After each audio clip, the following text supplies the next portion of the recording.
नमस्कार, मैं हूं साहिल जोशी। दंगल में आपका स्वागत है। दिल्ली में एक महीने पहले एक धरना प्रदर्शन हुआ था और एक महीने के बाद एक बार फिर एक धरना प्रदर्शन हो रहा है। लोकसभा में नेता विपक्ष राहुल गांधी संसद मार्ग थाने पर धरना दे रहे हैं।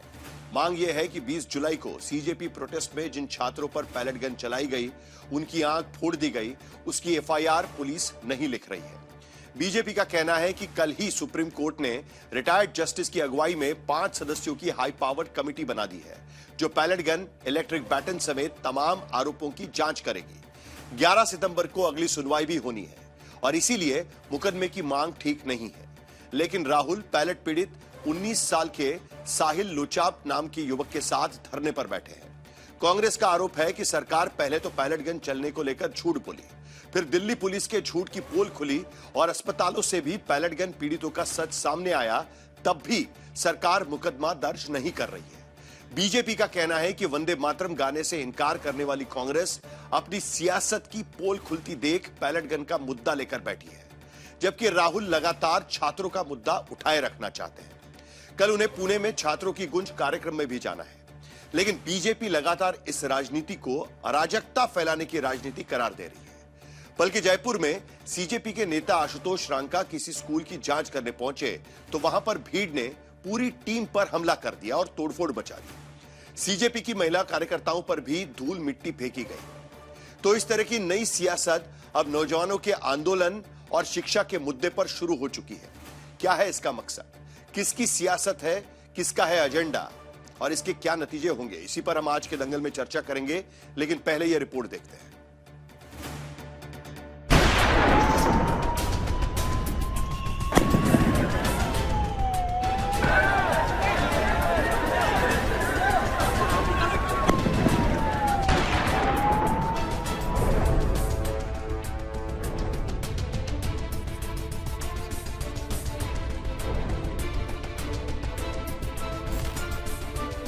जंतर मंतर पर सीजेपी के आंदोलन के महीने भर बाद नई दिल्ली थाना इलाके में एक बार फिर हलचल मच गई, क्योंकि राहुल गांधी पैलेट फायर पीड़ित को लेकर थाने पहुंच गए। तो अब बीजेपी कह रही है कि वंदे मातरम का विरोध करने वाली कांग्रेस फंस गई है, तो पैलेट पाखंड चल रही है। उधर जयपुर के बगरू के बाड़े में चल रहे स्कूल की जाँच करने पहुँचे सीजेपी नेता आशुतोष की भीड़ ने पिटाई कर दी। धक्का-मुक्की हो रही है आपस में। इनको यहाँ पर कार्यकर्ताओं को आशुतोष रांका के साथ ये मारपीट की तस्वीर आपको दिख रही होगी। पैलेट गन पीड़ित युवक के परिवार के साथ थाने में पुलिस अफसरों से दरियाफ्त करने के बाद बाहर निकले राहुल गांधी धरने पर बैठ गए, क्योंकि मुकदमा दर्ज नहीं हो रहा। हम सिर्फ ये कह रहे हैं कि प्लीज एफआईआर दर्ज कीजिए। अंदर से हमें बताया जा रहा है कि देखिए ऊपर से ऑर्डर आया, एफआईआर नहीं हो सकता है। दिल्ली पुलिस के लोग न्याय नहीं दिलवाने देंगे। राहुल गांधी पैलेट पीड़ित 19 साल के साहिल लोचाप के परिवार के साथ धरने पर बैठ गए और आरोप लगाया कि पैलेट की चोट से आंख की रोशनी गवा चुके साहिल के साथ न्याय नहीं हो रहा। ये है एम्स की रिपोर्ट, जिसमें साफ लिखा है कि इनके शरीर में 200 से ज्यादा छर्रे हैं, आंख में 3 छर्रे हैं, आंख इनकी खो गई है, उस आंख से वो नहीं देख पाएंगे। पीड़ित छात्र की शिकायत पर मुकदमा दर्ज नहीं करने के पीछे कोई वाजिब कारण नहीं बताया गया है, लेकिन दलील ये है कि 20 अगस्त को ही सुप्रीम कोर्ट ने प्रदर्शनकारियों पर बर्बरता और पुलिस वालों पर हिंसा की जांच के लिए 5 सदस्यों की हाई पावर कमेटी बनाई है। ये committee pellet gun, electric shock baton के इस्तेमाल से लेकर महिलाओं से अभद्रता और पुलिस वालों पर हमले के तथ्यों की जांच करेगी। इसके लिए कमेटी धरना के दिन के सारे drone, CCTV, body cam recording के सबूतों की भी मदद लेगी और दोनों पक्षों के घायलों को अंतरिम मुआवजा देने पर भी रिपोर्ट देगी। बीजेपी सवाल उठा रही है कि क्या राहुल गांधी को सुप्रीम कोर्ट पर भरोसा नहीं? उनका मकसद किसी को न्याय दिलाना या जांच करवाना नहीं है, बल्कि सिर्फ हंगामा खड़ा करके कानून व्यवस्था को चुनौती देना है। हमारी आशंका है और आरोप दोनों है कि वंदे मातरम पर जो कांग्रेस पार्टी ने स्टैंड लिया, उसमें कांग्रेस पार्टी फंस गई है। दरअसल 20 जुलाई को चली पैलेट गन को लेकर पहले तो दिल्ली पुलिस और सरकार ने इनकार किया, फिर जीडी एंट्री में 2 राउंड पैलेट फायरिंग की पुष्टि हुई और मरीजों के मेडिकल रिपोर्ट में भी पता चला। आरटीआई में खुलासा हुआ कि लेडी हार्डिंग अस्पताल में पैलेट गन जैसी चोट से जख्मी 9 घायल पहुंचे थे। इसी तरह सफदरजंग के दस्तावेज में पता चला कि एक मरीज पैलेट गन से जख्मी आया था। पैलेट के पीड़ित साहिल लोचाब को राहुल ने पहले भी मीडिया के सामने पेश किया था और उनके शरीर पर सैकड़ों पैलेट के निशान दिखाए थे, जिसके बाद बाकी पैलेट पीड़ित प्रशांत और इरशाद नाम के 2 छात्रों की ओर से पूर्व आईपीएस ने सुप्रीम कोर्ट में याचिका दी थी। हालांकि प्रदर्शन के दौरान प्रशासन की कार्रवाई के खिलाफ मुकदमे की मंजूरी आसान नहीं, लेकिन कानून के जानकार बताते हैं कि पीड़ित छात्र संविधान के अनुच्छेद 226 के तहत हाईकोर्ट या अनुच्छेद 32 के तहत सुप्रीम कोर्ट में याचिका देकर मुआवजे और दोषी पुलिसकर्मियों पर मुकदमे की मांग भी कर सकते हैं। इसके अलावा पैलेट पीड़ित मजिस्ट्रेट कोर्ट में भी मुकदमा कर सकते हैं, मानवाधिकार आयोग में भी शिकायत कर सकते हैं। हालांकि बीएनएसएस की धारा 218 के तहत पुलिस कर्मियों पर मुकदमे के लिए मंजूरी की जरूरत है, लेकिन 120 दिन की देरी के बाद मंजूरी दी हुई मानी जाती है। उधर दिल्ली में शिक्षा मंत्री के इस्तीफे के बाद से अब सीजेपी का अगला मुहिम स्कूलों के सुधार को लेकर चल रहा है। सीजेपी के नेता बीजेपी शासित राज्यों में स्कूल देखने निकल पड़ रहे हैं। इसी दौरान जयपुर के पास आशुतोष रांका की भीड़ ने पिटाई कर दी। आशुतोष के साथ स्कूल जांच करने गई टीम की महिला सदस्यों पर भी धूल मिट्टी फेंकी गई। राजस्थान पुलिस का एक पुलिसकर्मी उस समय वहां मौजूद नहीं था। पत्थर मारे गए हैं, गाड़ियों के शीशे फोड़े गए हैं, मेरी शर्ट फाड़ी गई है, महिलाओं के साथ अभद्रता हुई है, उन्हें पुरुषों ने पीटा है, भाजपा के गुंडों ने पीटा है, फोन तोड़े गए हैं। रेखा शर्मा जी के, हमारे एक वॉलंटियर का हाथ टूट गया, उसके फ्रैक्चर हो गए, उसको अभी हॉस्पिटल लेके जा रहे हैं। पुलिस पूरी तरह गायब थी। आज राजस्थान के लोकतंत्र में काला दिन है। सीजेपी का आरोप है कि बदहाल शिक्षा व्यवस्था की पोल खुलने पर बीजेपी हमले करा रही है। बीजेपी का कहना है कि सीजेपी विपक्षी दलों के एजेंडे पर सिर्फ अराजकता की राजनीति कर रही है। आज तक ब्यूरो। आज की स्थिति में हम देख सकते हैं कि राहुल गांधी वहां पर प्रदर्शन पर बैठे हुए हैं, धरना प्रदर्शन पर बैठे हुए हैं। दूसरी तरफ जयपुर में सीजेपी का प्रतिनिधिमंडल जाता है तो उन पर हमला हो जाता है और उनका आरोप है कि वो बीजेपी के नेता, वहां पर बीजेपी के कार्यकर्ता उन पर हमला कर रहे हैं। धरने की राजनीति अभी भी चल रही है। बीजेपी का कहना है कि यह ध्यान हटाने के लिए किया जा रहा है। इस पर चर्चा होगी क्योंकि ये मुद्दा जिंदा है। हमारे साथ शिवम त्यागी जुड़ रहे हैं, भारतीय जनता पार्टी के प्रवक्ता। गुरदीप सप्पल कांग्रेस पार्टी की तरफ से चर्चा में शामिल हो रहे हैं। केजी त्यागी पूर्व एसीपी है दिल्ली पुलिस के, वो भी चर्चा में आएंगे और थोड़ी देर में आशुतोष रांका भी इसमें आएंगे, इस चर्चा में शामिल होंगे। सत्यप्रकाश मिश्रा हमारे राजनीतिक विश्लेषक भी इस चर्चा में शामिल होंगे।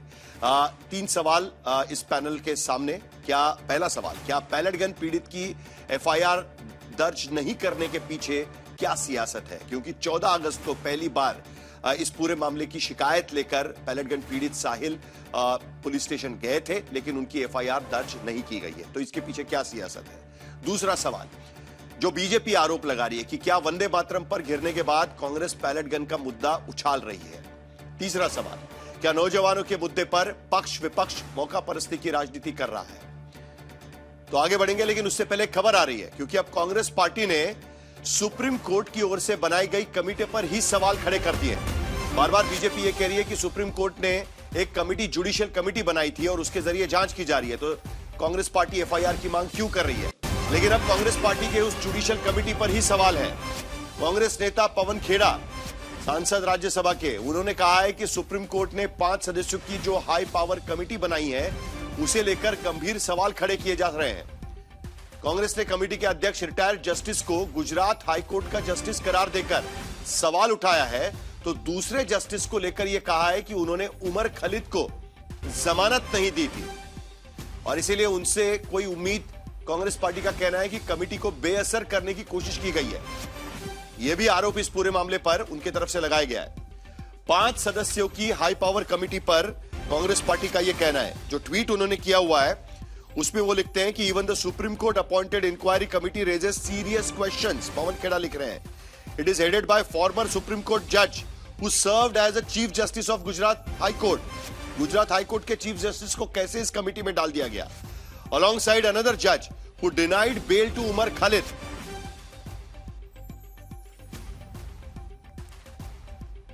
मौसमी सिंह इस वक्त हमारे साथ जुड़ी हुई है। मौसमी, अब कांग्रेस पार्टी उस जुडिशियल कमेटी पर भी सवाल खड़े कर रही है और शायद इसीलिए एफआईआर की मांग भी।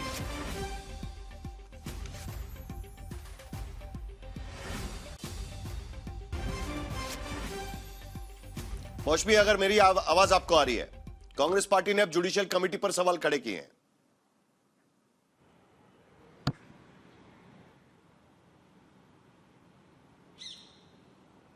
जी साहिल, मुझे आपकी आवाज़ मिल रही है। दरअसल ये अब बात जो है पूरी कार्रवाई को लेकर है कि सरकार की जो कथनी है और करनी है उसमें फ़र्क है। और चाहे वो जुडिशियल कमेटी हो या दिल्ली पुलिस की कार्रवाई हो या कुल मिला के सरकार इस पूरे लाठीचार्ज में जो पक्ष रख रही है वो एक तरीके से छात्रों के हितों को ना देखते हुए अपने हितों को देख रही है। और इसीलिए आप देखिए कि बेहद दिलचस्प है कि राहुल गांधी यहाँ पे कोई प्लानिंग से नहीं आते हैं। उनको जब पता चलता है कि साहिल की एफआईआर लॉन्च नहीं हुई है, वो अकेले उनके साथ चले आते हैं और धीरे धीरे यहाँ मजमा इकट्ठा होता है। तो इसमें कोई ताज्जुब की बात नहीं है, क्योंकि कांग्रेस एक तरीके से ये बताने की कोशिश कर रही है कि सरकार की मंशा ही नहीं है जो 20 जुलाई को लाठीचार्ज हुआ उसमें छात्रों को कोई इंसाफ मिले। एक जल्दी से अपडेट उस बारे में भी चाहिए, क्योंकि तस्वीरों में दिख रहा है कि एक लंबा जाम वहां पर लगा हुआ है। रैपिड एक्शन फोर्स भी वहां पर तैनात की गई थी। तो क्या कांग्रेस पार्टी ये आंदोलन और भी बड़ा करने की कोशिश करेगी, क्योंकि अभी भी एफआईआर दर्ज नहीं हुआ है। दिल्ली पुलिस के सूत्र सिर्फ इतना कह रहे हैं कि उनकी शिकायत ले ली गई है। तो आगे जाकर इस पे क्या होगा? क्या कांग्रेस पार्टी यह आंदोलन और भी बड़ा करेगी?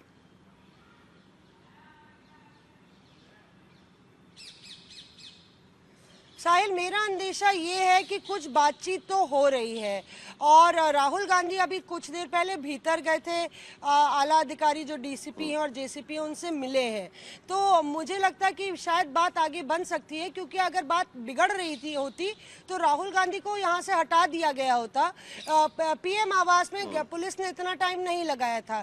एक ही घंटे के भीतर 1-1.5 घंटे में राहुल गांधी को बस में भर के भेज दिया था और यहाँ पे बाकायदा राहुल गांधी को कुर्सियां दिलाई गई हैं। तो मुझे लगता है कि हो सकता है कुछ जीरो एफआईआर या अननोन जो है एफआईआर हो। हालांकि ये अभी बात ऑफिशियली औपचारिक रूप से सामने नहीं आई है, पर मैं एक पॉलिटिकल रीडिंग कह रही हूँ जिस तरीके के हालात मुझे नजर आ रहे हैं। चलिए देखते हैं कि कब तक राहुल गांधी वहां पर बैठेंगे। फिलहाल तो धरना प्रदर्शन चल रहा है। बहुत बहुत शुक्रिया मौसमी, आप हमारे साथ जुड़ी इसके लिए। शुरुआत करते हैं, कांग्रेस पार्टी के प्रवक्ता हमारे साथ में है, गुरदीप सप्पल हमारे साथ जुड़े हुए हैं। गुरदीप, सबसे पहले तो सवाल यही पूछना है कि आखिरकार ये अब जुडिशियल कमेटी जो बनाई गई है सुप्रीम कोर्ट के तरफ से, उसी पर अब सवाल खड़े हो रहे हैं। देखिए, इस पे सवाल में बाद में आऊंगा। मैं पहले जो आपने 3 सवाल पूछे उसका जवाब ले लीजिए। राहुल गांधी आज क्यों गए थाने? क्योंकि साहिल, जिनको पैलेट गन से चोटें लगी, उनकी आंख चली गई, वो दर दर धक्के खा रहे थे पिछले कई दिन से कि उनकी एफआईआर रजिस्टर हो जाए, और कोई उन पे ध्यान नहीं दे रहा था, उनकी एप्लीकेशन ले नहीं रहा था। इसलिए राहुल गांधी गए। आज बीजेपी बोल रही है कि कांग्रेस की अराजकता है। आप मुझे बताइए कि अराजकता क्या होती है? अराजकता होती है कि आप देश के कानून को नहीं माने। देश के कानून के तहत ये राइट है, ये अधिकार है कि अगर कोई विक्टिम है उसकी एफआईआर रजिस्टर होनी चाहिए। बीजेपी के नेता, खुद मोदी, खुद अमित शाह सब जगह कहते आए हमने जीरो एफआईआर की व्यवस्था कर दी, देश में कहीं से भी कोई भी व्यक्ति एफआईआर ऑनलाइन कर सकता है।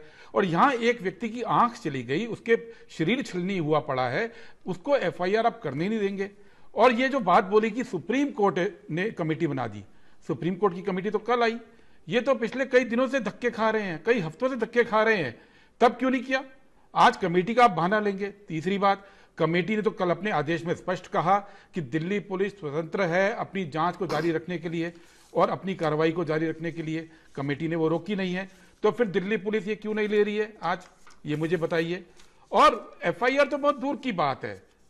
मैं आज वहां था, दिल्ली पुलिस से केवल इतनी भी बात हुई कि आप डीडीआर नंबर, जो डेली डायरी रिपोर्ट होती है, जिसको बोलते हैं ठप्पा आम आदमी की भाषा में, कि आप उसकी एप्लीकेशन लेके ठप्पा लगा के दे दो, वो भी मना कर दिया। अब बताइए कि क्या किसी व्यक्ति का आज इस देश में यह भी अधिकार नहीं रहा कि वो दिल्ली, वो भी मना कर दिया। क्यों मना किया भाई? दिल्ली पुलिस को अगर कमेटी की बहाना था तो आप उसकी एप्लीकेशन लेते, एफआईआर करते और सुप्रीम कोर्ट वाली में मिला देते। इसको कौन रोक रहा है? लेकिन समस्या क्या है कि ये जो लड़का साहिल है, ये 13 तारीख तक शांत बैठा रहा कि संसद में इस बारे में कोई जवाबदेही तय होगी। जब वो नहीं हुई तो 14 तारीख से वो थक हार कर पुलिस में एफआईआर कर ले गया, और आज राहुल गांधी के पूरा दिन बैठने के बावजूद उसकी एफआईआर दर्ज नहीं हो रही है देश के अंदर। तो आप इसको किसी तरह से जायज नहीं ठहरा सकते हैं। जेपी नड्डा जी कह रहे हैं राहुल गांधी जवाब दें। भाई राहुल गांधी क्या जवाब देंगे? राहुल गांधी तो यही पूछने गए हैं कि आप इसकी एफआईआर क्यों नहीं दर्ज कर रहे हैं। सरकार में राहुल गांधी नहीं है, सरकार में जेपी नड्डा की पार्टी है। उनको बताना है कि क्या इस देश तो जवाब इस बात पर मांगने की कोशिश कर रहे हैं करने का अधिकार रहा कि नहीं गुरदीप रहा। जी, हालांकि वो जवाब तो इस बात पर मांगने की कोशिश कर रहे हैं कि जो वंदे मातरम को लेकर जो हुआ ना कल सीडब्ल्यूसी के भीतर, और उसके बाद जो बीजेपी आपको टारगेट कर रही है, तो उससे डिफ्लेक्ट करने के लिए कहीं कोशिश तो नहीं कर रही। ये मुद्दा हमारी चर्चा में आएगा बाद में, लेकिन अब मेरे जरा ओरिजिनल सवाल का भी जवाब दे दीजिएगा, क्योंकि अभी अभी खबर आई थी पवन खेड़ा एक लाइन दे दीजिए। हम मुद्दा डिफ्लेक्ट नहीं कर रहे हैं जी, मैं आता हूं ना उस पर। हम नहीं फंसे, बीजेपी फंसी है वंदे मातरम के इश्यू पे। उनको उम्मीद ही नहीं थी कि कांग्रेस क्लियर कट स्टैंड लेगी। बीजेपी फंसी है इस मुद्दे पे, वो बचना चाह रहे हैं, वरना वो सीधे सीधे एफआईआर ले लेते, मुद्दा ही ना खड़ा होता। बीजेपी बचना चाह रही है एफआईआर पे, क्योंकि उनके जो तो सीधा चैलेंज है आपका कि अगर बीजेपी को लगता है कि गलत आप कर रहे हैं तो सीधा एफआईआर दर्ज कर लेना चाहिए कुल मिलाकर वंदे मातरम के मुद्दे पर। लेकिन अब जरा इस मुद्दे पर भी बता दीजिएगा, ये लॉजिक मुझे समझ में नहीं आया कि Supreme Court appointed inquiry committee raises serious questions. It is headed by former Supreme Court जज who served as a chief justice of Gujarat High Court. तो कोई गुजरात हाई कोर्ट का चीफ जस्टिस है, इसीलिए उस कमिटी पर आया है, और इसी के वजह से आपको लगता है कि यह कमिटी अनबायस्ड नहीं होगी और जांच ठीक से नहीं होगी। यही आपका कहना है, राइट? अगर मैं सही तरीके से उसको समझ रहा हूं तो। देखिए, बहुत पुरानी कहावत है, बहुत पुरानी कहावत है कि न्याय होना जरूरी नहीं, न्याय होते हुए सही से दिखना भी जरूरी है। अब इस सरकार को सुप्रीम कोर्ट के जज हो या कहीं के कॉन्ट्रैक्टर हो, कहीं ठेका उठाना हो, कोई बिजनेस देना हो, सब गुजराती ही क्यों मिलते हैं? पूरे देश में कोई और है नहीं क्या? और दूसरी बात, वही जज क्यों मिले जो उमर खालिद के केस में, जिनका रिकॉर्ड पूरे देश के सामने है? इनकी पर्टिकुलर क्राइटेरिया क्यों है भाई? ये तो जवाब ये लोग देंगे ना। क्या पूरे देश में और कहीं के जज नहीं थे? क्यों नहीं ये इस बात को दिखाना चाहते कि हम जो है न्याय कर रहे हैं? न्याय करना और न्याय को कंट्रोल करने की कोशिश करना, ये दो अलग अलग बातें हैं साहिल जी। ये बड़ी इंटरेस्टिंग बात है गुरदीप जी की पहली बार मैं ये सुन रहा हूं कि किसी राज्य का अगर चीफ जस्टिस रहा है कोई, तो उसके आधार पर यह तय होगा कि वो अनबायस्ड होगा कि नहीं होगा, वो कानूनी तरीके से इस पूरे मामले की जांच करेगा या नहीं करेगा। यानी कुल मिलाकर सुप्रीम कोर्ट के चीफ जस्टिस ने जो कमिटी बनाई है उस पर आपको भरोसा नहीं है, यही हम मानकर चले, क्योंकि उनकी निगरानी में यह कमिटी बनाई गई है, उनके एक्सेप्टेंस से यह कमिटी बनाई गई है। हमारा स्पष्ट कहना है न्याय होते हुए दिखना भी जरूरी है। अगर वो नहीं दिख रहा है तो फिर सवाल उठेंगे, और सवालों से बचने की जिम्मेदारी मोदी सरकार की है, हमारी नहीं है। हमारा स्पष्ट कहना है कि न्याय होना चाहिए। अभी तक एक महीना एक दिन हो गया, देश को यह नहीं मालूम कि पैलेट गन चलाने का आदेश किसने दिया था। ना ही अमित शाह ने कोई इंक्वायरी ऑर्डर की, ना डिपार्टमेंटल इंक्वायरी ऑर्डर की, ना देश को बताया। और अगर आप ये कहेंगे कि वो संसद में बोलना चाहते थे, तो अगर चाहते तो लिखित बयान भी दे सकते थे संसद में। लिखित बयान तक नहीं दे पाए वो, क्योंकि वो देना नहीं चाहते।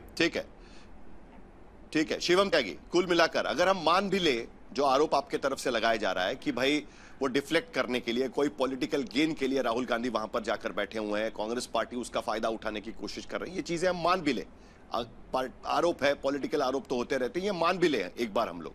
लेकिन फिर भी क्या इस बात से डिनाई किया जा सकता है कि साहिल लूचा पर पैलेट गन से फायरिंग की गई थी? जो लेडी हार्डिंग्स अस्पताल की जो रिपोर्ट लेकर वो वहां पर खड़े हैं, जो छर्रे उन्होंने वो डिब्बी में दिखाए हुए हैं, जो आंख उनकी वहां पर गई है, वो सारी चीजें देखते हुए क्या हम इस बात को कम से कम डिनाई नहीं करें कि पैलेट गन उस दिन चलाई गई थी कि नहीं चलाई गई थी? क्या इस पर कोई क्लैरिटी आप दे पाएंगे? साहिल जी, डिबेट के जस्ट शुरू होने से पहले आपने कहा कि एक रिपोर्ट आ रही है जिसमें यह कहा गया है कि सुप्रीम कोर्ट ने जो कमिटी बनाई है, उस कमिटी में एक जज जो है वो ex chief justice of Gujarat है, और एक जज वो हैं जिन्होंने उमर खालिद की बेल रिजेक्ट की, इसलिए कांग्रेस इसको नहीं मानती। इस लोकतांत्रिक देश में गुजराती होना शर्म की बात है क्या? गुजराती हाई कोर्ट में चीफ जस्टिस होना शर्म की बात है क्या? गुजरात देश का हिस्सा नहीं है क्या? और अगर किसी जज ने उमर खालिद की बेल रिजेक्ट करी है तो इसलिए उसको कांग्रेस वाले नहीं मानते। प्लीज बीच में नहीं, बीच में नहीं, बीच में नहीं, बीच में नहीं, प्लीज बीच में नहीं, प्लीज बीच में नहीं, निवेदन है मेरा, बीच में नहीं।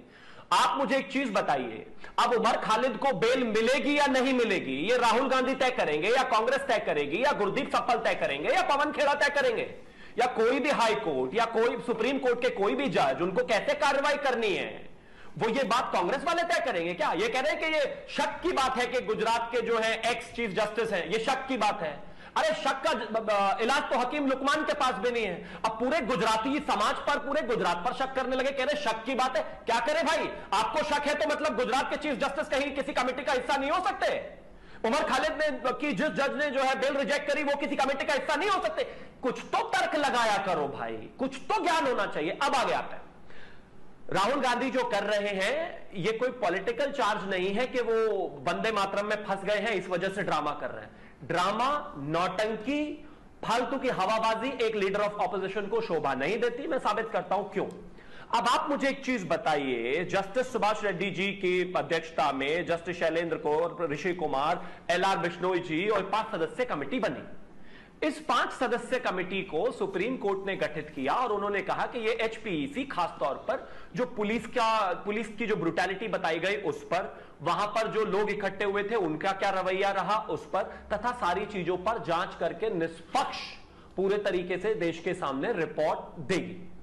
अब अगर मान लेते हैं, चलिए जो बात है कह रहे हैं कि साहिल की कहीं FIR नहीं ली गई, जो साहिल जिसकी आंख पर पैलेट गन लगी उसको कहीं देखा नहीं गया, किसी ने पूछा नहीं, आपको यह करने की जरूरत नहीं थी भाई। गुरदीप जी मुझे लगता है मेरे से 20-30 साल बड़े ही होंगे, एक छोटा सा प्रोसीजर करना था। जो कमेटी सुप्रीम कोर्ट ने बनाई है उसी कमेटी से संबंधित एक AOR को हायर करते, एडवोकेट ऑन रिकॉर्ड को रिक्वेस्ट करते और वो इस बात को कह सकते थे कोर्ट में जाकर कि भैया ये मेरी इंटरवेंशन एप्लीकेशन है या फिर ये मेरी इंप्लीमेंट एप्लीकेशन है, एप्लीकेशन ले लीजिए, ये वाला जो साक्ष्य है या ये वाला जो व्यक्ति है ये जांच से छूट रहा है, हो गया तो विषय खत्म। लेकिन आपको ड्रामा करना है, आपको वंदे मातरम पर जवाब नहीं देना, आपको वंदे मातरम के विषय में क्लैरिटी नहीं करनी, आप देश के सामने एक्सपोज हो रहे हो, तो इस तरह का ड्रामा कर रहे हो। मैं एक चीज कहना चाहता हूं, छात्रों जी, हाँ जी, नहीं गुरदीप सप्पल इसका जवाब देंगे, लेकिन मेरा एक छोटा सा सवाल इसके बीच में है। मैं जरा तारीख पर हम जाएंगे, क्रोनोलॉजी ज्यादा बेटर चीजें पर्सपेक्टिव में लोगों के सामने रखती है। आज 22 तारीख है, आज 22 अगस्त है, बिल्कुल 1 महीना हुआ है जब 22 जुलाई को रैपिड एक्शन फोर्स ने, आज 21 तारीख है, 21 अगस्त है, 1 महीना हो गया है, 22 जुलाई को रैपिड एक्शन फोर्स ने जनरल डायरी में एंट्री की थी पार्लियामेंट स्ट्रीट पुलिस स्टेशन के भीतर, जहां पर ये FIR दर्ज करने के लिए आज गए हुए हैं। और उस एंट्री में ये लिखा गया था, entry records, 2 rounds containing plastic pellet fired from anti riot gun. Crucially, it says that the firing was on the order of Zone 1 DCP Jantar Mantar. 1 महीना हो गया उसको, 20 तारीख को ये फायरिंग होती है।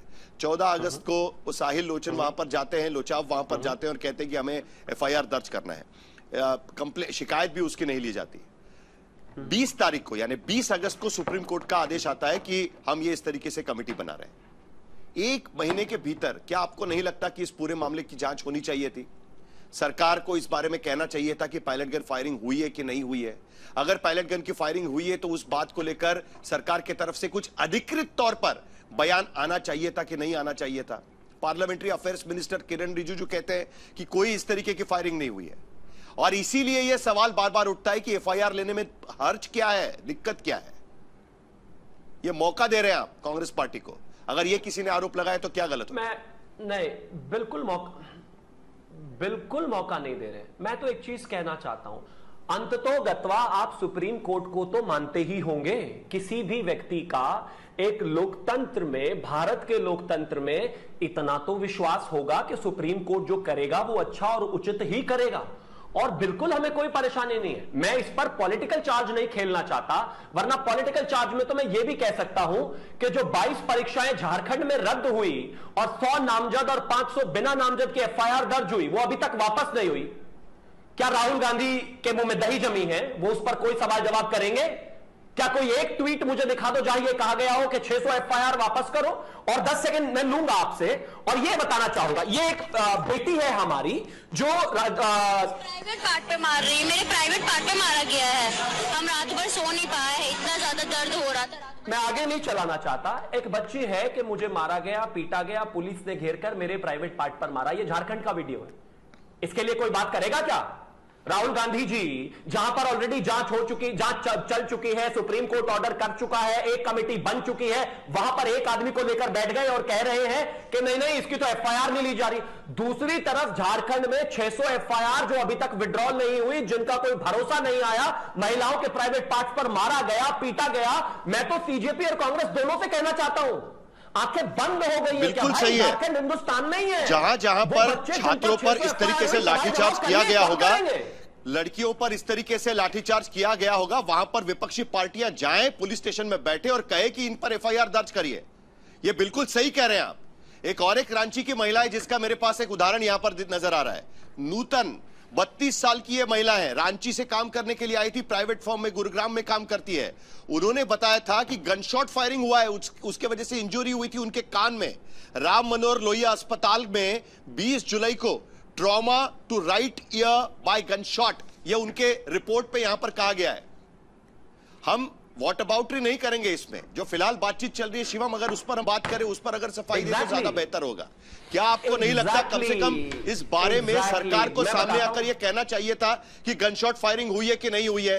क्या सरकार को आके यह कहना चाहिए था कि पैलेट गन की फायरिंग हुई है कि नहीं हुई? और एक बड़ी खबर आ रही है कि पैलेट गन मामले में पुलिस दर्ज कर रही है एफआईआर। हालांकि यह सूत्रों के हवाले से खबर है, जब एफआईआर दर्ज करेंगे उसका डिटेल्स सामने आएंगे, उसके बाद हम इसके बारे में कहेंगे। लेकिन फिलहाल दिल्ली पुलिस एफआईआर दर्ज कर रही है, यह कहा गया है। दिन भर वहां पर धरना प्रदर्शन के बाद यह खबर आ रही है। शिवम, जल्दी से आपकी प्रतिक्रिया, उसके बाद हमारे साथ बालियान जुड़ चुके हैं कॉकरोच जनता पार्टी की तरफ से, उनके प्रवक्ता, उनके पास भी चलेंगे। लेकिन शिवम, जल्दी से जो मैंने कहा, और उसके बाद अभी दिल्ली पुलिस आखिरकार एफआईआर दर्ज कर रही है, उस पर भी आपकी व्हाट अबाउटरी कहां से शुरू होती है, शब्दों को ही आपके जो है आधार बनाकर बता देता हूं। दिल्ली में विषय उठ रहा है, मामला सुप्रीम कोर्ट में है, और जब मैंने झारखंड की बात उठाई तो आपने कहा कि जहां जहां भी छात्रों पर यह हुआ है बात जहां जहां नहीं, Jharkhand come back to Jharkhand. और मैं एक चीज कहना चाहता हूं, यहां पर तो इन्वेस्टिगेशन है, झारखंड में तो कुछ भी नहीं है। वो 600 एफआईआर एज इट इज है। वो जो बच्ची जिसके प्राइवेट पार्ट पर मारा गया, मैं उसका वीडियो सुना रहा हूं, एज इट इज है। सरकार के कान पर जू नहीं रेंग रही। और कमाल की बात यह है कि चाहे कांग्रेस हो या सीजेपी हो, कोई बात करने को तैयार नहीं। लेकिन अंततः वंदे मातरम से इतना मत भागो भाई, इतना मत डरो। इतना क्यों डर रहे हो? ऐसा क्या दिक्कत है? ऐसा क्या है वंदे मातरम में जो आप उस पर बात करने में इतना अनकंफर्टेबल है? और एक राज्य को छोड़कर एक राज्य में बैठे हुए हैं जहां पर सुप्रीम कोर्ट की जांच चल रही है, और क्योंकि आपको वंदे मातरम से बचना है, नहीं बच पाओगे। अरे वंदे मातरम से अंग्रेज नहीं बचे भैया, आप कैसे बचोगे? तो सीधा सिर्फ इतना सा है, व्हाट अबाउटरी मत करिए कांग्रेस वालों, इधर उधर मत भागो। सीधा जवाब है, अगर इस तरह की चीजें हो रही हैं, रिवर्स व्हाट अबाउटरी है, का आधार बनाकर वंदे मातरम से भाग नहीं सकते। एक मिनट, जरा ये खबर आई है उस पर जरा हमारे संवाददाता हमारे साथ जुड़े हुए हैं, जो दिल्ली पुलिस एफआईआर दर्ज कर रही है, जो जानकारी दी है हिमांशु मिश्रा हमारे साथ जुड़े हुए हैं। हिमांशु, ये एफआईआर आखिरकार दर्ज कर रही है। पहले दिल्ली पुलिस के सूत्र बता रहे थे कि शिकायत ले ली गई है, उसके बाद दिल्ली पुलिस के सूत्र ये बता रहे थे कि एफआईआर जो पहले से दर्ज है 20 तारीख को, उसी में ये सारी चीजें हैं। अब ये अलग से एफआईआर आखिरकार दिल्ली पुलिस दर्ज कर रही है, क्या है इस एफआईआर में, क्या होगा?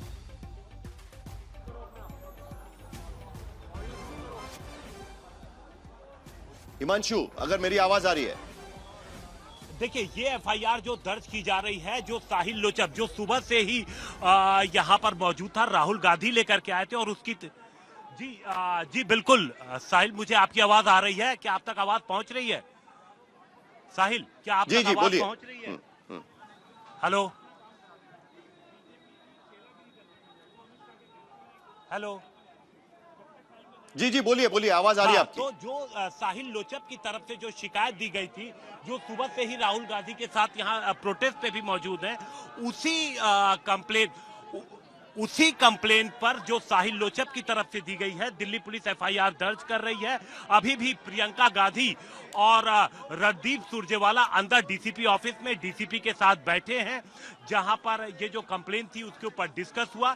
एफआईआर दर्ज हो रही है, लेकिन एक महत्वपूर्ण बात मैं आपको बता दूं कि इस एफआईआर में किसी का नाम नहीं होगा। जो आरोपी का कॉलम होगा वो खाली होगा। अज्ञात के खिलाफ, अननोन के खिलाफ ये एफआईआर दर्ज हो रही है। और सुबह ये कहा गया था, जब पहली बार जब राहुल गांधी यहां पर पहुंचे थे, कि क्राइम ब्रांच के पास पूरी जांच दे दी गई है, जो भी शिकायतें थी। जी साहिब। ठीक है, ठीक है। तो कुल मिलाकर एफआईआर दर्ज हो रही है अज्ञात व्यक्तियों के खिलाफ, आरोपियों के खिलाफ दरअसल ये एफआईआर दर्ज होगी। गुरदीप सप्पल क्या हासिल करेंगे एफआईआर फाइल करवा के? क्योंकि आप कह रहे हैं कि जुडिशियल कमिटी से जो भी निकलेगा उससे तो आप संतुष्ट नहीं होंगे, क्योंकि पहले ही उस पर सवाल उठे हुए हैं। अब एफआईआर आखिरकार दर्ज तो हो रही है कब, ये कहा जा रहा है अभी, हालांकि अभी तक हुई नहीं है, लेकिन हमारी जानकारी है वो ये कह रही है कि एफआईआर दर्ज हो रही है। साहिल जी, पहले तो कमेटी पे हमने ऐसा कोई नहीं बोला जो आपने बोला, जजेस के इंटीग्रिटी के ऊपर बोला। बीजेपी की तरफ से उनको बहुत होली काऊ मत मानिए। पिछले कुछ सालों में हमने देखा बहुत सारे जजेस के बारे में बीजेपी ने ऑब्जेक्शन किया, एलिवेशन को लेके या कमेटीज को लेके। जस्टिस जोसेफ है, जस्टिस अखिल कुरैशी है, जस्टिस सौरभ वाजपेयी कृपाल है, जस्टिस जॉन है, जस्टिस पीपी राव है, इन सबके ऊपर बीजेपी मैंने नहीं बोला है। गुरदीप जी, मैं आपको करेक्ट कर दूं, आई एम सॉरी, मैं आपको करेक्ट कर दूं, आई एम रियली सॉरी, मैं आपको करेक्ट कर दूं। पवन खेड़ा की ट्वीट की लाइन है, this committee looks designed to be toothless. This committee looks designed to be toothless. Toothless होना, कोई दांत नहीं होंगे इस कमिटी को। यही मैंने भी बोला, कि आपने चुनकर ऐसे जजेस रखे हैं जिनका काम हो सकता है कि कमेटी की तरफ से न्याय ना मिले। दूसरी बात आप आइए, जो आप बोल रहे हैं कि क्या मिला एफआईआर करके। राहुल गांधी साहिल लोचप के साथ इसीलिए गए क्योंकि उसकी एफआईआर दर्ज नहीं हो रही थी, जो उसका अधिकार है। इस देश में किसी विक्टिम का इतना भी अधिकार प्रोटेक्ट ना हो और उसके लिए देश के नेता विपक्ष को पूरा दिन धरने में बैठना पड़े, ये शर्मनाक बात है। ये एफआईआर के बाद विधिवत रूप से जांच होनी है, होगी। और तीसरी बात, बहुत देर से मैं सुन रहा हूं, और आपने भी कहा कि कांग्रेस फंस गई वंदे मातरम में। कांग्रेस कहां फंसी? कांग्रेस ने तो कहा कि हम तो वही करेंगे जो 37 में इस देश के जो स्वतंत्रता सेनानी थे, महात्मा गांधी थे, रविन्द्रनाथ टैगोर थे, नेहरू थे, पटेल थे, आजाद थे, उन्होंने जो फैसला लिया हम उस पर करेंगे। सवाल बीजेपी के फंसने का है। कल अमित शाह ने बोला कि बंटवारा कर दिया वंदे मातरम ने। बंटवारा इसलिए नहीं हुआ भाई साहब, बंटवारा इसलिए हुआ कि जब मुस्लिम लीग को हमने हरा दिया था 37 में कांग्रेस पार्टी ने, उसके साथ अमित शाह जी की जो पार्टी के लोग हैं जो उस समय थे, सावरकर और श्यामा प्रसाद मुखर्जी, उन्होंने मुस्लिम लीग के साथ सरकारें बनाकर उसको जिंदा किया।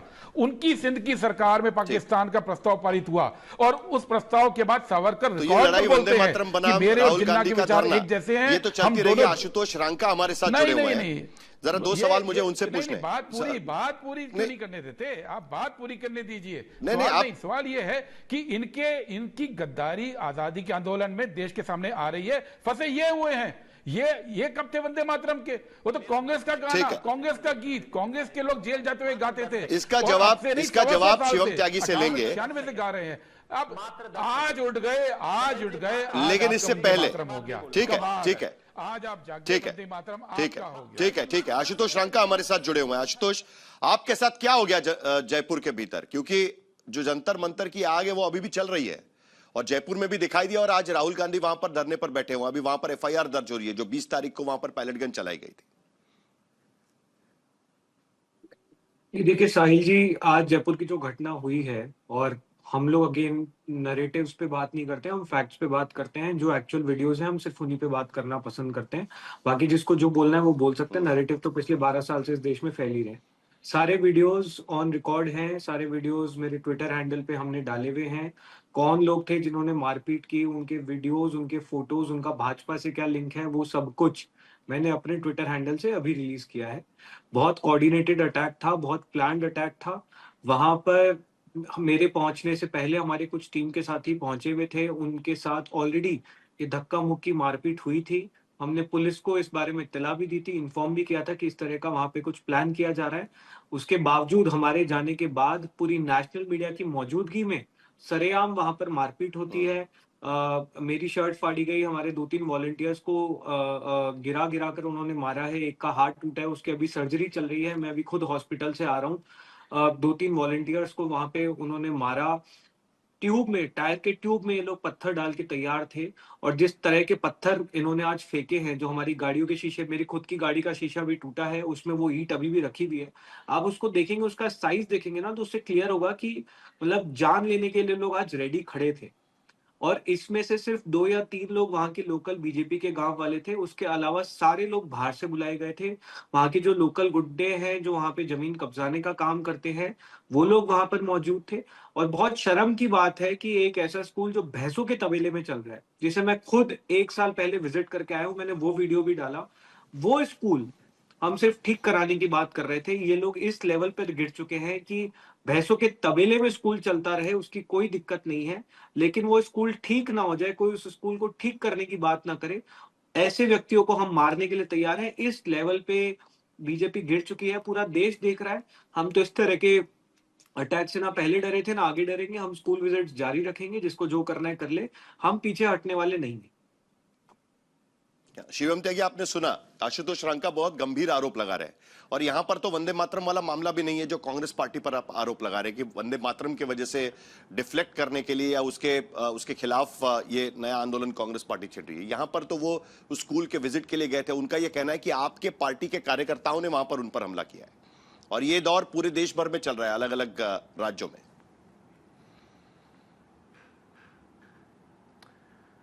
देखिए, सबसे पहले तो आशुतोष जी मुझे 10 सेकंड दीजिएगा। गुरदीप सप्पल जी ने जो कहा, उन्होंने कहा कि हम किसके साथ जो है सरकार बना रहे थे, इस वजह से देश जो है बटा।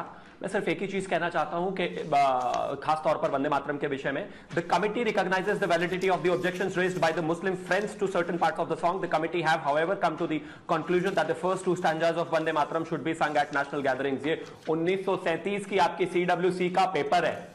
आपके मुस्लिम मित्रों को दिक्कत, दुख और दर्द हो रहा था, इस वजह से सिर्फ 2 स्टैंजा बजेंगे। ये देश CWC की चिट्ठी से नहीं चलता, संविधान से चलता है। संविधान में अब कानून है, 6 स्टैंजाज आपको बजाने, अपमान नहीं करना, इतनी सीधी सी बात है।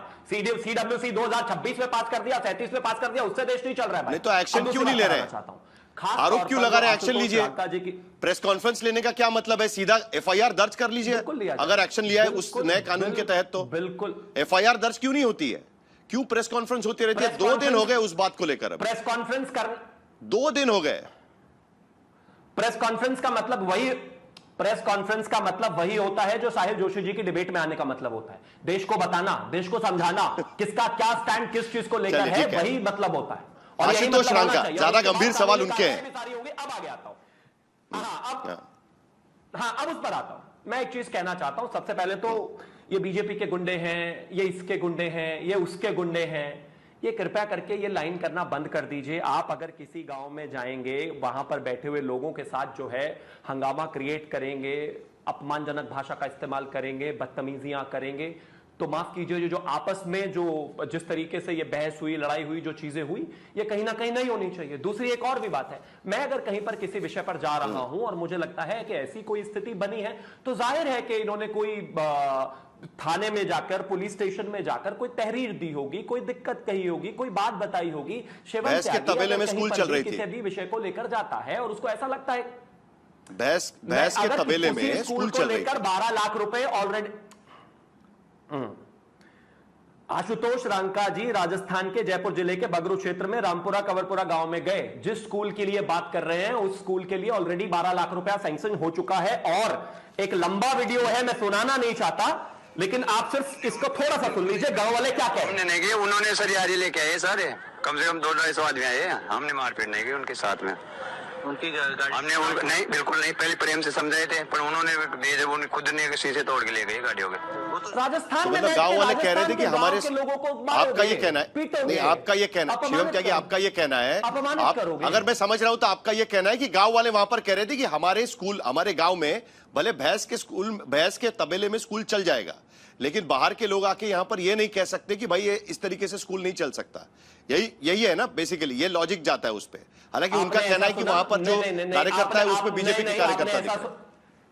बिल्कुल साहिल ऐसा जोशी नहीं। जी ने जो ओके। कहा वो बिल्कुल उनके शब्द हैं, ना ही मैंने ऐसा कहा और ना ही वहां के गांव वालों ने मैं कहा। पूछ रहा हूं, गांव वालों ने ये कहा मतलब कि नहीं है ना 200 गांव वालों लोग का। आए थे जब वो यहां पर माहौल, मैं बता रहा हूं तो मैं वीडियो भी सुनाया आपको और अब बता भी रहा हूं। उन्होंने कहा कि 200-250 लोग यहां पर आए थे, वहां पर गांव के लोग पहले से ही मौजूद थे, उनके साथ जब आपस में बातचीत हुई, आर्ग्यूमेंट हीटेड हुआ, हमने कहा वापस चले दीपक जाइए, बालियान, वो नहीं गए। जवाब इस दीजिए। बात को लेकर दोनों पक्षों में खींचातानी हुई, रस्साकशी हुई। दीपक बालियान भी बोल रहा है, मतलब राजस्थान जी, में मैं सबसे पहले तो ये कहना चाहता हूँ, ये भाई साहब जो कह रहे हैं, सबने वो वीडियो देखा है कि हमारे 200-250 लोग थे कि कितने लोग थे।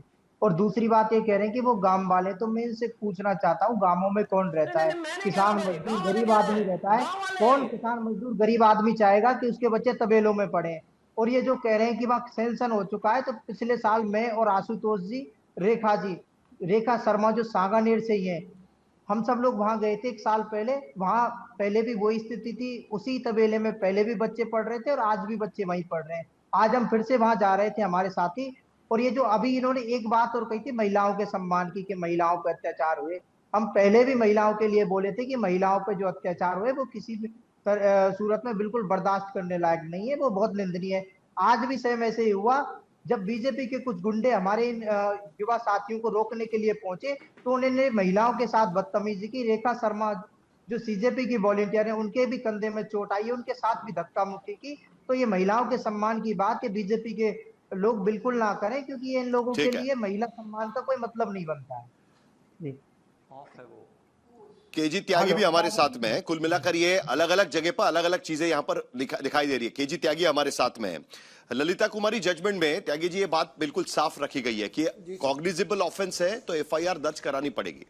क्या कारण है कि आपको लगता है कि दिल्ली पुलिस ने एफआईआर दर्ज नहीं की होगी, जबकि शिकायत लेकर जो भुगतभोगी है वो वहां पर पहुंचे हुए थे 14 अगस्त? नमस्कार। देखिए, मैं आपको बताऊं कि हिंदुस्तान का कॉन्स्टिट्यूशन और जो क्रिमिनल मैनुअल है, इसके हिसाब से पुलिस काम करती है। मैंने 40 साल के करीब पुलिस में नौकरी की है, और जो आप कहते हैं कॉग्निजेबल ऑफेंस होगा तो मुकदमा दर्ज होगा।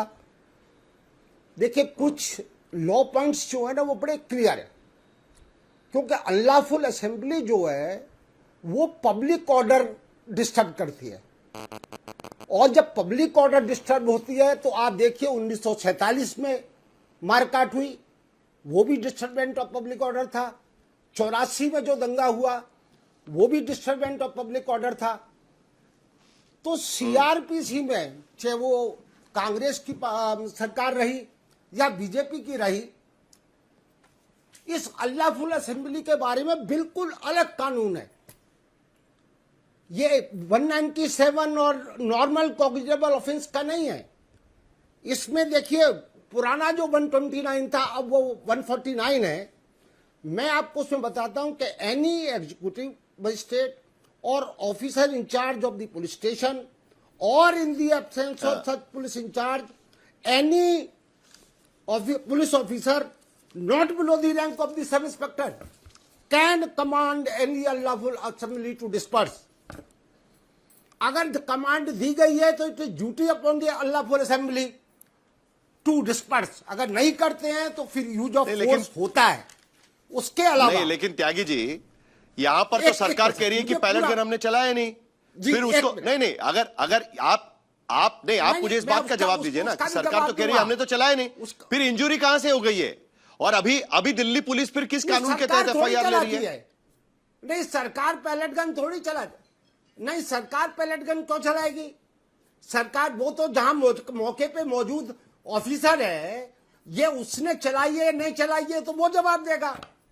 दूसरा, 132 में कोई कंप्लेंट फाइल नहीं हो सकती उस पुलिस ऑफिसर के जिसने अनलॉफुल असेंबली के ऊपर काम किया है, क्योंकि इट इज बार नहीं तो माने ना सर, तो कोई पुलिस आके कहे, मुझे एक बात नहीं समझ में आ रही है, क्यों नहीं आके कहा जा रहा है कि हमने अनलॉफुल असेंबली पर पैलेट गन चलाई? ये बात मान क्यों नहीं रहे?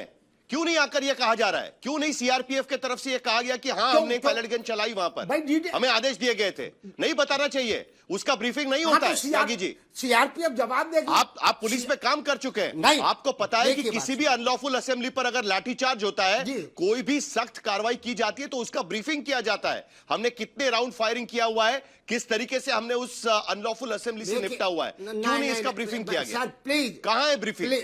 प्लीज सर, मैं आपको करेक्ट करता हूं। अभी देखिए, पार्लियामेंट स्ट्रीट पे 4 कॉर्डन बनते हैं। अगर चौथा कॉर्डन टूटेगा पार्लियामेंट के लिए तो लाठी भी चलेगी। और दूसरा क्या होता है कि कोई भी लॉफुल असेंबली किस स्टेज पर अनलॉफुल हो जाए, सुप्रीम कोर्ट ने वहां decision IO at the spot. हाँ, सुप्रीम कोर्ट ने पैलेट गन को चलाने के लिए पार्ट ऑफ ग्रेडेड रिस्पॉन्स कहा है। आप पुलिस में काम कर चुके हैं त्यागी जी। ग्रेडेड रिस्पॉन्स नाम की चीज होती है। कब पैलेट गन चलाना है उसका भी एक ग्रेड होता है। सुप्रीम कोर्ट के क्लियर गाइडलाइंस है इस पूरे मामले को लेकर, और इसीलिए सवाल बार बार उठता है कि क्यों नहीं मान लेती पुलिस की हमने चला दी करके। अगर मान लेती तो ये सारे सवाल खड़े नहीं होते आज की स्थिति में। ये कानून को गलत रिप्रेजेंट किया जा रहा है। एक बताइए, 5,000 सिंह हमारे साथ जुड़ी हुई है, 10 पुलिस वाले संसद मार्ग खड़े हुए हैं, तो how they would take the graded decision? Spot पे डिसीजन लेना पड़ेगा। मौसमी सिंह हमारे साथ में। मौसमी, एफआईआर दर्ज करने की ये शुरू हो चुकी है और मेरे ख्याल से राहुल गांधी भी पुलिस स्टेशन के भीतर गए। आपके पास क्या जानकारी?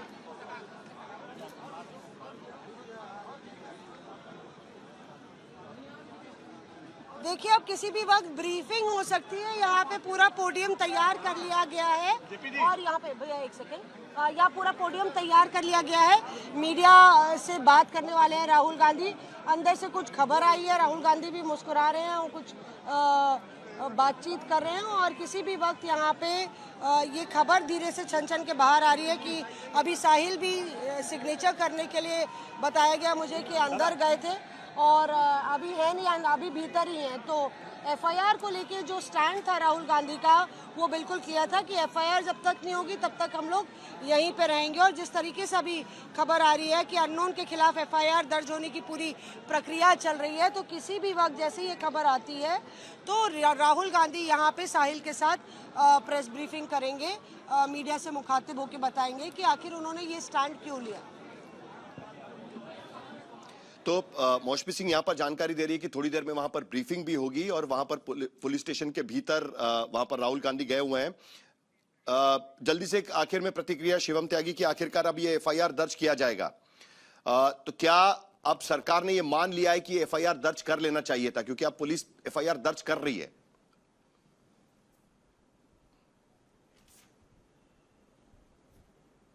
कहना चाहता हूं अंततः क्या होगा, वही उस जांच कमेटी के समकक्ष ये सारी चीजें जाएंगी। जांच का जो स्थिति होगी, यथास्थिति वो जनता के सामने आएगी और उसी के हिसाब से तय होगा कि कार्रवाई किस तरीके से और कैसे होनी है। मुझे बस एक चीज बता दो, क्या अचीव किया इस देश में? छात्रों की 1000 समस्याएं हैं अलग अलग राज्यों में। और मैं एक और अंत में एक चीज कहकर आना चाहता हूं कि एक स्थिति जो बनी हुई है यहां पर, मुझे बस एक चीज आप बताइए, ये अब सीजेपी वालों की पूरी एक कमेटी गठित हुई, उस कमेटी में बाकी सभी लोग तो अलग अलग राज्यों के हैं। एक महिला है आफरीन जो तेलंगाना से है, कोई एक प्रदर्शन है क्या? उम्मीद सिर्फ